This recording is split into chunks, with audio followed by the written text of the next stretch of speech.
Nas profundezas da minha alma, fui envolvido por uma turbulência emocional tumultuada, uma profunda melancolia que é bastante comum durante a fase da adolescência.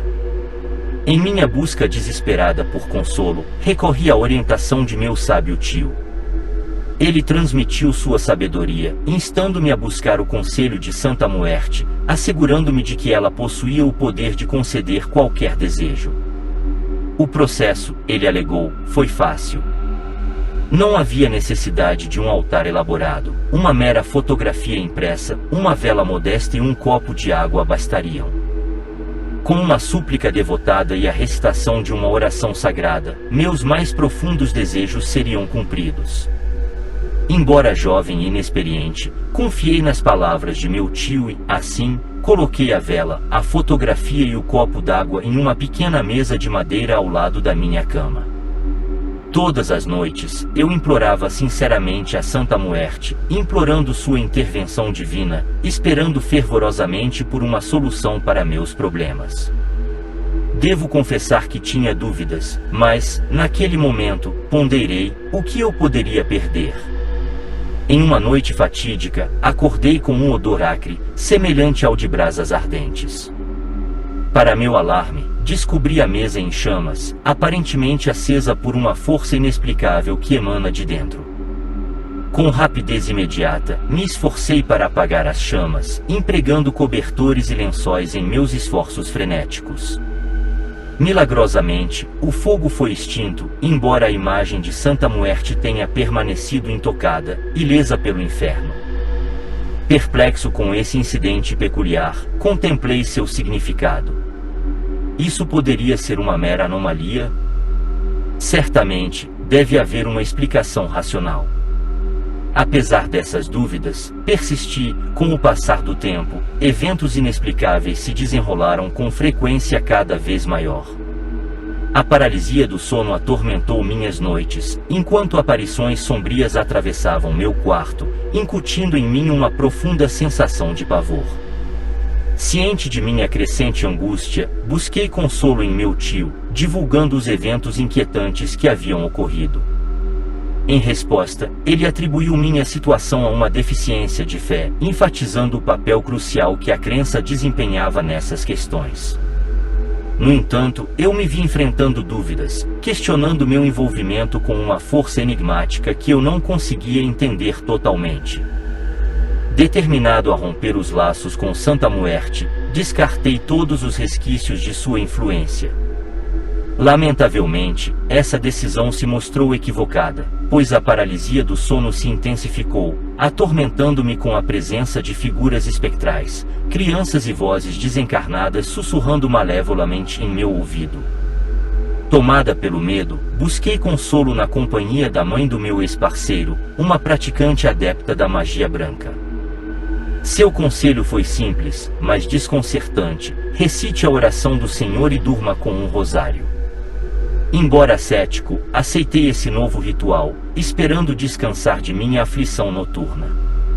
Infelizmente, a paralisia do sono persistiu, tornando-se cada vez mais malévola e desgastante. Um dia fatídico, enquanto eu estava deitada na minha cama, meus olhos se abriram apenas para descobrir que meu corpo estava completamente imobilizado. Com grande apreensão, olhei para a sala e avistei o corredor mal iluminado.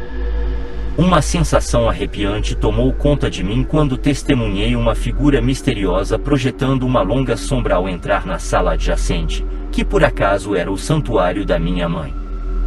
A visão diante de mim causou arrepios na minha espinha, pois não era outra senão a personificação de Santa Muerte.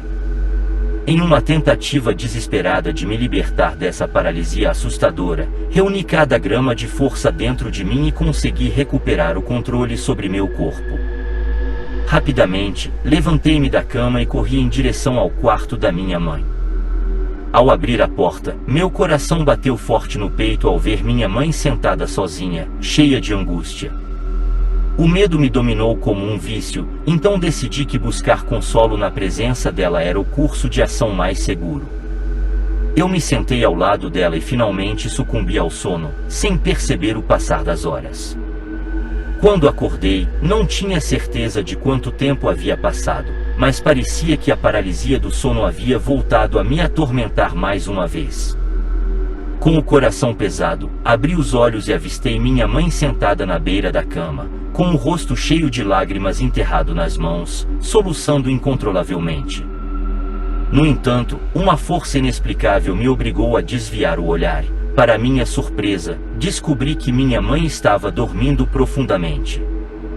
No fundo de mim, eu sabia que a figura chorosa diante de mim não era minha mãe, e essa constatação me encheu de pavor. Em minha tentativa desesperada de encontrar consolo, busquei consolo na oração, recitando o Pai Nosso silenciosamente em minha mente. No entanto, as palavras me escaparam, escorregando pelos meus dedos como areia. A frustração me dominou e acabei me rendendo ao sono, fechando os olhos com força. À medida que os dias se transformavam em semanas e semanas em meses, persisti em recitar minhas orações e me agarrar ao rosário com determinação inabalável. Gradualmente, uma sensação de tranquilidade começou a se estabelecer em mim, reprimindo as ondas de medo que antes me consumiam. Embora as ocorrências de paralisia do sono tenham diminuído significativamente ao longo de 5 longos anos, elas ainda manifestam sua presença inquietante a cada 4 ou 5 meses. No entanto, esse fenômeno assustador não é o único resquício dessa época angustiante. De tempos em tempos, ainda ouço o som de um choro emanando do quarto de minha mãe, levando-me a correr em seu auxílio, apenas para encontrá-la dormindo pacificamente na solidão. Embora o controle da paralisia do sono possa ter afrouxado seu domínio sobre mim, é claro que algo mais persiste daquela era assombrosa. E assim, minha história chega ao fim.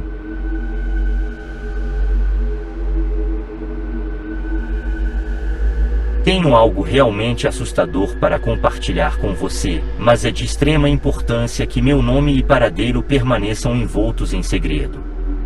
Essa história traz uma tristeza imensa para minha família. Há alguns anos, minha amada tia Kelsey, um pseudônimo, faleceu tragicamente em frente à minha residência devido a uma parada cardíaca repentina. Chamamos rapidamente uma ambulância e expressamos nossa gratidão aos nossos atenciosos vizinhos pela ajuda. Logo depois, voltei para dentro, apenas para receber um telefonema de minha mãe, dando a notícia comovente de que tia Kelsey havia partido para a eternidade ao chegar ao hospital. A tristeza que me envolveu foi indescritível, principalmente porque ela era a única figura materna de minhas jovens primas. Nos dias seguintes à nossa despedida da tia Kelsey, algo peculiar aconteceu. Certa noite, voltando para casa, uma vizinha expressou sua satisfação com a aparente recuperação de minha tia. Perplexo, perguntei sobre o significado por trás de suas palavras. Para minha surpresa, eles alegaram tê-la visto em pé no topo do nosso telhado nas primeiras horas da manhã, olhando atentamente para os arredores. Eu me abstive de revelar sua morte, mas essa revelação causou arrepios na minha espinha. Embora eu tenha deixado isso de lado momentaneamente, os rumores persistiram em nossa comunidade. Alguns até me repreenderam por não garantir que ela descansasse na cama, pois haviam testemunhado sua presença no telhado ao amanhecer. Embora eu tenha me abstido de revelar a verdade sobre sua partida, a conversa constante sobre esses avistamentos se tornou uma grande preocupação em nossa vizinhança. Eventualmente, minha mãe teve que revelar a realidade da morte da tia Kelsey. Após essa revelação, ninguém estava disposto a se aproximar de nossa casa, a menos que fosse absolutamente necessário, temendo a aparição de uma mulher em nosso telhado. Nem eu, nem minha mãe, nem nenhum membro da nossa família viu ou ouviu algo parecido com a presença da tia Kelsey. No entanto, todos os nossos vizinhos insistiram que haviam testemunhado o mesmo fenômeno. Para proteger meus primos, decidimos mantê-los em nossa casa durante a primeira noite. No entanto, fomos abruptamente acordados pelos lamentos tristes de uma mulher vindos do lado de fora de nossa residência. O som me congelou de terror, mas meu pai rapidamente nos reuniu na segurança do nosso quintal. Lá, ouvimos com trepidação enquanto os gritos assustadores gradualmente desapareciam. Essa estranha ocorrência se repetiu por várias noites, enquanto as lamentações tristes da tia Kelsey ecoavam na escuridão. Apesar de nossa curiosidade, não ousamos nos aventurar lá fora, pois meu pai considerava muito perigoso abrir a porta. Minha família atesta que há momentos em que minha tia ainda pode ser vista pela manhã, sentada ou em pé no topo do nosso telhado, aparentemente voltando para nós. À medida que as visitas de meus primos se tornaram mais frequentes, começamos a ouvir os gritos com mais regularidade. Embora tenha diminuído um pouco, episódios esporádicos ainda ocorrem quando meus primos vêm nos visitar. O aspecto mais desconcertante é que esse fenômeno ocorre apenas em nossa casa. A casa da minha avó ou a residência da minha outra tia permanecem intocadas por essas ocorrências.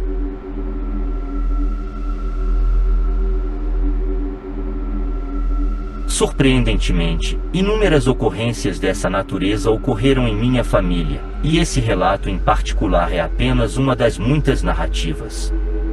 Minha tia, uma mulher de imensa coragem, infelizmente se casou com um homem que a maltratou persistentemente. Esse homem personificava o arquétipo de um alcoólatra, alguém que exigia incessantemente ser atendido e se casou apenas com o propósito de encontrar um cuidador. A existência da minha tia estava longe de ser fácil. Como a mais velha, ela quase assumiu o papel de mãe de seus 6 irmãos. No entanto, esse estado de coisas durou pouco, pois ela se casou em tenra idade. Durante todo o casamento, ela teve que suportar uma enxurrada de abusos, insultos e até ameaças de morte. No entanto, seus filhos se tornaram sua única fonte de força, impulsionando-a a suportar tudo isso. No entanto, uma notícia devastadora abalou sua determinação: um diagnóstico de diabetes. Estamos todos cientes das inúmeras doenças que podem resultar do diabetes, mas seu marido nunca percebeu a gravidade da situação. Em vez de oferecer apoio, ele persistiu em sua rotina de maus-tratos, que durou mais de 3 longas décadas. Surpreendentemente, ele até teve a audácia de levar a mulher com quem ele teve um caso há mais de uma década para o leito de morte da minha pobre tia. Essa foi a gota d'água, levando-a a proferir as seguintes palavras revigorantes: que homem inferior você é! Como você ousa reunir coragem para trazer sua outra esposa aqui?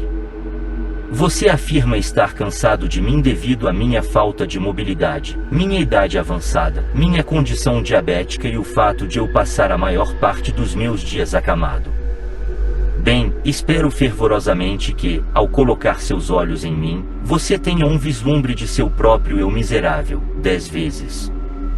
Oro para que você fique confinado em sua cama, incapaz de dizer uma única palavra. Espero que a mesma mulher que você trouxe para minha casa esteja ao seu lado quando chegar a hora de você sair da cama e que, independentemente de quão desesperadamente você implore pela libertação da morte, ela evite você até que você pague por cada transgressão cometida contra mim. Minha avó testemunhou esse momento crucial e me contou que essas palavras reverberaram pela sala como uma tempestade retumbante. Infelizmente, alguns dias depois, tia Lily sucumbiu tragicamente a um ataque cardíaco. Foi uma perda devastadora para nossa família. No entanto, por vontade do destino, o cemitério onde ela foi enterrada teve que exumar seu corpo para dar lugar a outro membro da família. O que aconteceu a seguir é a parte mais aterrorizante dessa história. Quando abriram o caixão do coveiro, um grito de gelar o sangue ecoou pelo ar. Era a tia Lily, que não conseguia acreditar no que via. Seu corpo não havia se decomposto, o tempo parecia ter parado desde o dia em que ela foi enterrada. Essa revelação deixou todos em choque e descrença. Ao ouvir o relato do coveiro, sua mente deve ter ficado cheia de descrença. Para descobrir a verdade, ele decidiu descer às profundezas da sepultura sozinho. Mas o destino tinha um plano diferente para ele. Ao dar o primeiro passo, um tropeço fez com que ele caísse no caixão aberto. O som de seus gritos de socorro encheu o ar, mas apesar dos valentes esforços do coveiro e de seus 2 filhos, o caixão permaneceu fechado. Foi um acidente infeliz ou um ato deliberado da própria tia Lily? A resposta nos escapa, mas o que sabemos é que quando ele finalmente conseguiu escapar, seu rosto estava pálido e distorcido, marcado para sempre pelos horrores que ele testemunhou. Mas a história não termina aí. Em uma estranha reviravolta, o susto que ele suportou levou a uma descoberta chocante. Foi revelado que ele sofreu de uma forma altamente agressiva de diabetes. A conexão com a misteriosa preservação da tia Lily não é clara, mas não se pode negar a estranha coincidência. Quando a história chega ao fim, fica claro que o karma deu uma volta completa. O homem que maltratou minha tia por anos agora se vê sobrecarregado com sua própria saúde debilitada. Outrora um pilar de força, ele agora conta com a ajuda de outras pessoas até mesmo nas tarefas mais simples. Sua voz foi silenciada e sua condição o forçou a sofrer a amputação de uma perna. A maldição que o atormentou parece ter se espalhado, pois testemunhas afirmam ouvi-lo proferir uma única palavra aterrorizada enquanto se fixava em um canto de seu quarto durante as noites mais escuras. Este é o legado arrepiante da tia Lily e a trágica história que se abateu sobre mim. Ao compartilhar essa história, minha intenção não é assustar, mas sim cativar e intrigar. Ele serve como um lembrete de que nossas ações têm consequências e que as forças do universo funcionam de maneiras misteriosas.